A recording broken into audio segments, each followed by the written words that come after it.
হিংস্র প্রাণীদের মধ্যে কুমির অন্যতম, যাকে দেখলে মানুষ ভয় পেয়ে দূরে সরে যায়। কিন্তু বাগেরহাটের তরুণ মেহেদী হাসান তপু এই কুমিরের সঙ্গেই গড়ে তুলেছেন এক বন্ধুত্বপূর্ণ সম্পর্ক। দেশের দ্বিতীয় আধ্যাত্মিক রাজধানী বলা হয় বাগেরহাটকে।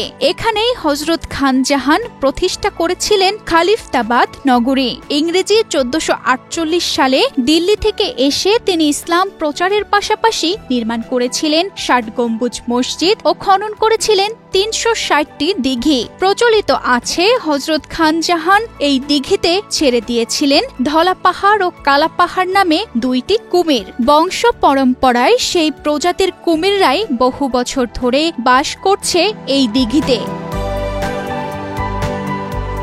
2005-এর 24 জুন ভারতের মাদ্রাজ থেকে আনা হয় আরও 3টি মিঠা পানির কুমির। তবে সময়ের সঙ্গে সঙ্গে মারা যায় বেশিরভাগ কুমির। বর্তমানে দিঘিতে বেঁচে আছে একটি মাত্র কুমির, ধলা পাহাড়। এই ধলা পাহাড়ের সঙ্গে বন্ধুত্ব গড়ে উঠেছে স্থানীয় তরুণ মেহেদী হাসান তপুর। প্রতিদিন সকাল ও বিকেলে তিনি আসেন দিঘির ধারে।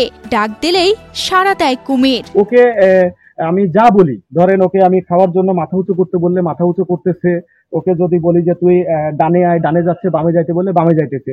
এটা আসলে মানুষের বিশ্বাসের বাইরে যে কুমিরও কি মানুষের বন্ধু হতে পারে। পদ্মা সেতু, মেট্রো রেল এবং এলিভেটেড এক্সপ্রেসওয়ে নির্মাণের গর্বিত অংশীদার বসুন্ধরা সিমেন্ট। কুমিরের মতো হিংস্র প্রাণীর সঙ্গে এমন বন্ধুত্ব সত্যিই বিরল। দর্শনার্থীরাও অবাক হয়ে দেখেন এই দৃশ্য। আমি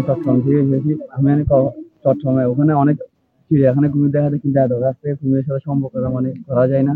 এখন ভাইয়ার কারণ আমি কুমিরের কাছে হাত দিতে পেরেছি, তাতে আমি খুব আনন্দিত হয়েছি। এটা আসলে একটা বিরল দৃশ্য। এই ধরনের কোনো কিছুই আমি মনে করি এখনো পর্যন্ত পৃথিবীতে আমরা সাধারণত আমরা দেখি না। আমার কাছে খুব ভালো লাগলো। আমাদের বাড়ি খুলনা। এখন মাজারে মাত্র একটি কুমির আছে। সরকারের কাছে দাবি নতুন করে কয়েকটি কুমির অবমুক্ত করা হোক, যাতে এই শতবর্ষী ঐতিহ্য টিকে থাকে। মাজার জিয়ারত করে এবং ঐতিহাসিক স্থান পরিদর্শন শেষে তারা কুমিরের প্রতি বিশেষ আকর্ষণ।